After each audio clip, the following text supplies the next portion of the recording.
అసలు మేము రాజకీయాల్లోకి వస్తాను కళ్ళ కూడా ఊహించలేదు నేను. సరే అన్న, రాజకీయాల్లోకి మీరు వస్తారు అనుకోలేదు, కానీ అది పక్కన పెడితే మీరు ఈ మహాసేన మీడియా ఎందుకు పెట్టారు? మా సమస్యలు ఏదైతే అణగారిన వర్గాల సమస్యలు ఉన్నాయో అవి కొన్ని ప్రెస్ మీట్లు పెట్టినప్పుడు కానీ లేకపోతే కొన్ని మీడియా ఛానల్స్ కవర్ చేసినప్పుడు కానీ బయటకు వచ్చేవి కాదు అవి. ఈ సమస్యల్ని ఉన్నట్టుగా బయట తీసుకురావడానికి ఒక మెకానిజం ఉండాలని క్రియేట్ చేసింది మహాసేన మీడియా. ఓకే, అంతే. అంటే సెల్ఫ్ మీ వరకు అన్నట్టుగానే ఎవడికి అన్యాయం జరిగినా ఆ అన్యాయాన్ని బయటకు తీసుకొస్తాం. దళితుడు అంటే అణచబడుతున్న వర్గం. అలాంటి వాడు ఎవడైనా నేను బ్రాహ్మణులో ఉన్నాను అలచబడుతున్నాను అనే వాళ్ళు ఎంతోమంది ఫోన్ చేస్తారు. ఇప్పుడు మీరు జర్నలిస్ట్ గా రాలేదా? నేను జర్నలిస్ట్ని కాదండి. జర్నలిస్ట్ కాదు, జస్ట్ మీ బాధలు చెప్పుకోరు, అన్యాయం జరిగితే చెప్పుకున్నారు అంతే. అంతే. నేను జర్నలిస్ట్ అంటానికి నాకు అర్హతే లేదు. నేను జర్నలిజం చదవలేదు, దాని గురించి నాకు ఇంతకుముందు తెలిసింది ఏమి లేదు. నా పూర్వీకులు కానీ లేకపోతే నాకు తెలిసిన వాళ్ళు కూడా ఎవరు జర్నలిస్టులు లేరు. మరి కొంతమంది జర్నలిస్టులు చేస్తున్నట్టుగానే చేసిరుగా మీరు కొన్ని రోజులు మొత్తం. ఏం చేశానండి? పెట్టడము, లేకపోతే వార్తలు చదవడం, అదంతా. జర్నలిస్టులు చేసే పని చేసి ఉండొచ్చు, కానీ నేను జర్నలిస్ట్ అని ఎప్పుడూ చెప్పుకోలేదు. నాకు ఆ స్థాయి కూడా లేదు. మీది వేరు రాజకీయం. అంతే, రాజకీయం పోరాటం అంతే. ఇప్పుడు రాజకీయం అని చెప్పేసి ఇంకెంతమందిని మోసం చేస్తాడు మహాసేన రాజేష్? ఇప్పుడు వరకు ఎంతమందిని మోసం చేశాడని మీరు అనుకుంటున్నారు? మోసపోయిన వాళ్ళు చెప్తారు, అది ఎంతమంది తీసుకురండి, ఒక్కరిని ఇలా కూర్చోబెట్టండి. ఎవరికైనా ఇప్పుడు ఎవరో ఇది ఎవరేమో ఇలా మాట్లాడరేమో, మన ఇద్దరం ఎలా అయితే కూర్చున్నామో నా ద్వారా మోసపోయిన ఆయన కూర్చోబెట్టండి. మోసపోయిన ఆయన వస్తున్నాడు రాజేష్ అన్న పలానా వ్యక్తి అని చెప్పండి. ఆయనకి సంబంధించి ప్రతి దానికి నా దగ్గర ఎవిడెన్స్ ఉంటుంది. తప్పకుండా మీ వల్ల ఎవరన్నా మోసపోయిన ఉంటే ఈ వీడియో చూస్తున్న వాళ్ళు ఖచ్చితంగా మీరు రండి, మిమ్మల్ని నేను రాజేష్ అన్న దగ్గర తీసుకోపోతాను. రాజేష్ అన్న మీ దగ్గరకు వస్తాడు. రైట్, రాజేష్ అన్న వస్తాను ఇక్కడికి. ఓకే, ఇంకో విషయం ఏంటంటే ఇప్పుడు మీ ఈ అంతా మొత్తం టోటల్గా అబ్జర్వ్ చేస్తే మీరు చెప్పిన విషయాలను చూస్తే మీరు ఒక ఎమ్మెల్యే కావాలి, లేకపోతే ఒక మినిస్టర్ కావాలి, లేకపోతే ఇంకేమన్నా కావాలి, దీనికోసమేనా? దీనికి ఒక డాట్ అనేది ఉంటుందా ఉండదా? ఎమ్మెల్యే కావాలి, మినిస్టర్ కావాలి, లేకపోతే సీఎం కావాలి, పిఎం కావాలి అనేది ఆలోచన పెట్టుకోమని బాబాసాహెబ్ అంబేద్కర్ చెప్పాడండి. మాకున్న ప్రతి సమస్యకి పరిష్కారం రాజ్యాధికారమే. సో రాజ్యాధికారం దగ్గర మేము ఉండాలని అనుకోలేదు నేనైతే, కానీ మాకు మేలు చేసేవాడు ఉన్నా సరిపోతాడు అనుకున్నాను నేను. క్రాంతి గారు మా వర్గాలకు మేలు చేస్తారంటే మిమ్మల్ని గెలిపించడానికి మేము రెడీ. ఒకవేళ అందరం మోసం చేసే పరిస్థితి వస్తే కనుక మేమే ఆ పరిస్థితికి వెళ్ళడానికి ప్రయత్నం చేయడం తప్పే ఉందండి. ఇప్పుడు దాకా ఉన్న రాజకీయ నాయకులు. కానీ మీరు ఇందాక చెప్పినటువంటి విషయాలు అబ్జర్వ్ చేస్తే చంద్రబాబు నాయుడు గారితో మీరు ఇప్పుడు పొత్తు పెట్టుకున్నారు. మీరు వైసీపీని వీడిపోవడానికి డబ్బు కారణం కాదు, నేను అడిగినది ఇవ్వలేదని కాదు, నాకు దళితులకు అన్యాయం చేసిండు, క్రిస్టియనిటీ వర్గానికి అన్యాయం చేసిండు అన్న ఉద్దేశంతో తప్పించి వేరేదేం లేదని చెప్పారు కదా మీరు. అంటే అక్కడ అన్యాయం జరుగుతుందని వైసీపీని వదిలేసారు. ఇక్కడనేమో పార్టీలోకి వస్తానంటే రానియలేదు అన్నట్టుగా జనసేనని పక్కన పెట్టి, కానీ దళితులను తిట్టినా దళితులపై ఊచకోత కోసిన చంద్రబాబు నాయుడు తోటి మీరు ఇలా పొత్తులో ఉన్నారు. అంటే ఒక రకంగా మీరు యాక్సెప్ట్ చేసేసి రాదు. దళితులను తిట్టారు అని ఇంతకుముందు మేము భావించాం కాబట్టి ఆయనకు సపోర్ట్ చేయలేదండి. ఇప్పుడు తిట్టలేదు అని చెప్పేసి అనుకుంటున్నారు. 200% ఆయన తిట్టలేదు. ఎలా తిట్టాడు?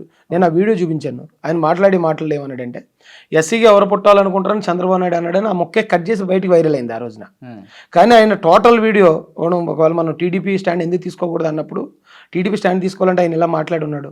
కారంచేళ్ళు ఘటన జరిగింది, దీన్ని మనం మన ప్రజలకి ఎలాగో చెప్పి మనం ఎలా ఒప్పించగలుగుతాం అన్నప్పుడు దాని మీద మేము ఒకసారి పరిశోధన చేసినప్పుడు ఆయన పూర్తి వీడియో చూసాం. ఆ వీడియోలో ఆయన ఏమంటాడంటే ఇక్కడ 2 కులాలు ఉన్నాయి, ఒకటి ధనవంతులు, 2 పేదలు. నేను ఎప్పుడు పేదల తరపునే ఉంటాను. కులం మనం అనుకుని పుట్టాం, మనం ఏ కులంలో పుట్టాలో. కులం అనేది మనం గీసుకున్న గీత. ఎవరు మాత్రం ఎస్సీలుగా పుట్టాలనుకుంటారు, అందరూ రాజుల కులంలో పుడితే రాజ్యాలను వెళ్ళాలనుకుంటారు అన్నాడు మాట.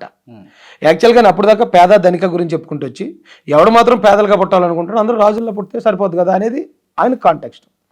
ఎస్సీలుగా పుట్టాలి అని అంటే ఎస్సీలను తక్కువ చేస్తూ మాట్లాడిన సందర్భం కాదండి. అక్కడ తక్కువ చేసినట్టు అనిపించలేదు, ఎట్టి పరిస్థితుల్లో కాదు. అయితే నేను ఈ మధ్యలో ఇంకొక అనాలిసిస్ చేశాను. ఏంటంటే ఒకవేళ ఎస్సీలుగా ఎవరు పుట్టాలనుకుంటారు అని ఆయన అన్నాడే అనుకుందాం, అందులో కూడా తప్పులేదన్నాను నేను. ఎందుకంటే రాజ్యాంగం ఎస్సీలుగా అంటే షెడ్యూల్స్లో ఎవరిని చేర్చిందండి? ఏ ప్రాతిపదికన చేర్చింది? అంటరానితనం అనుభవించిన కులాలను మాత్రం షెడ్యూల్స్లో చేర్చింది. వెనకబాటుతనం, సామాజిక వెనుకబాటు ఇవన్నీ కూడా బీసీ వర్గాల్లోకి వెళ్ళిపోయి, అంటరానితనం అనుభవించిన కులాలు మాత్రమే ఎస్సీల్లో ఉన్నప్పుడు అంటరాని వాడిగా ఎవడు మాత్రం పుట్టాలనుకుంటాడు అనే అర్థం మనం తీసుకుంటే ఎవడు నేనైతే అనుకోను. నేను అంటరాని వాడిగా పుట్టాలని ఎవడు అనుకుంటాడండి? ఎస్సీ అంటే అది అన్టచబిలిటీని ఫేస్ చేసుకుని వచ్చిందే. ఒకవేళ ఆ యాంగిల్ ఆయన అదే అన్నాడని మీరు వాదించినా కూడా అందులో కూడా తప్పులేదు. కానీ ఆయన అన్న కాంటెక్స్ట్ మీరు ఒకసారి వినండి, చాలా క్లియర్గా పేద ధనిక రెండే చెప్పాడు ఆయన. ఆయన ఎప్పటి నుంచో కులాల మీద మంచి ఒపీనియన్తో, ఇప్పుడు తెలుగుదేశం పార్టీ అంటేనే కులాలకు అతీతంగా వచ్చిన పార్టీ అంటాను నేను. ఎందుకంటే ఎన్టీఆర్ గారు అప్పటి వరకు విలన్ అని చెప్పిన రావణాసురుని హీరో చేశాడు ఆయన. ఆయన చేసిన సినిమాలో. అప్పటి వరకు విలన్ అని చెప్పిన దుర్యోధనుడిని హీరో చేశాడు ఆయన. అంటే ఆర్యన్ సిద్ధాంతానికి, మనువాదానికి వ్యతిరేకమైన సిద్ధాంతమే. అందుకే వాళ్ళు ఆంధ్రప్రదేశ్లో కూడా రాజధానికి అమరావతి పేరు పెట్టారు.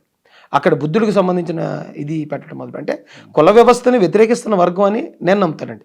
మీరు నమ్మొచ్చు, ప్రజలు నమ్మొచ్చు, నమ్మకపోవచ్చు. నేను నమ్మిన తర్వాత పార్టీలోకి వెళ్ళాను. పార్టీలోకి వెళ్ళాక నేను మాట్లాడలే, అవన్నీ నమ్మాక పార్టీలోకి వెళ్ళాను. ఓకే రాజేష్ భాయ్, ఇప్పుడు టీడీపీకి బీజేపీకి సంబంధాలు ఉన్నాయా? ఉండొచ్చు, ఉండకపోవచ్చు, రేపు రావచ్చు, మీకు తెలిసినంత వరకు. ఇప్పటి వరకు అయితే లేవని నేను అనుకుంటాను. ఇప్పుడు అవి రాజకీయ పార్టీ, అదొక రాజకీయ పార్టీ. టీడీపీ అనేది రాజకీయ పార్టీ, బీజేపీ అనేది రాజకీయ పార్టీ. ఆ రెండింటి మధ్యలో రాజేష్ ఒకవేళ నలిగిపోతే ఏంది పరిస్థితి? నలిగిపోవటం అంటే చాలామంది అంటారండి, నన్ను కాదు చాలామంది అనే మాటే, ఆ పార్టీలోకి వెళ్ళి మిమ్మల్ని తొక్కేస్తారు, ఈ పార్టీలోకి వెళ్తే మిమ్మల్ని ఇలా చేస్తారని. మనం బలహీనం అన్నప్పుడు మాత్రమే ఇంకొకరి కోసం మనం ఆలోచించి భయపడాలి, మనల్ని తొక్కేస్తారని. రాజేష్ మాజానికి ఏ రోజున భయం లేదు. తొక్కేయటం అంటే నేను ఏదైనా పదవి ఎక్స్పెక్ట్ చేస్తే ఆ పదవి రాకపోతే బాధపడాలి, నేను ఏదైనా ఒక పొజిషన్ ఎక్స్పెక్ట్ చేస్తే నేను బాధపడాలి. అంతే తప్ప నేనేమి ఎక్స్పెక్ట్ చేయనప్పుడు ఆ పార్టీ నన్ను తొక్కేయాలని ప్రయత్నిస్తుంది అనుకోండి. ఒకవేళ నిజంగా మీరు అన్నట్టే ఆ రెండు కలిసి రాజేష్ మాసాన్ని తొక్కేయాలనుకున్నప్పుడు కూడా రాజేష్ మాసాన్ని ఇంతే స్థిరంగా ఆయన వాయిస్ వినిపిస్తాడు. ఇప్పుడు మీరు అంటే మనువాదానికి వ్యతిరేకంగా కావచ్చు, లేకపోతే మీరు అంటే దళిత వర్గాలను కావచ్చు, క్రిస్టియనిటీని కావచ్చు పైకి తీసుకురావాలని, నేను ఏదో చేయాలని చెప్పేసి మీరు ట్రై చేస్తూ ఉంటారు.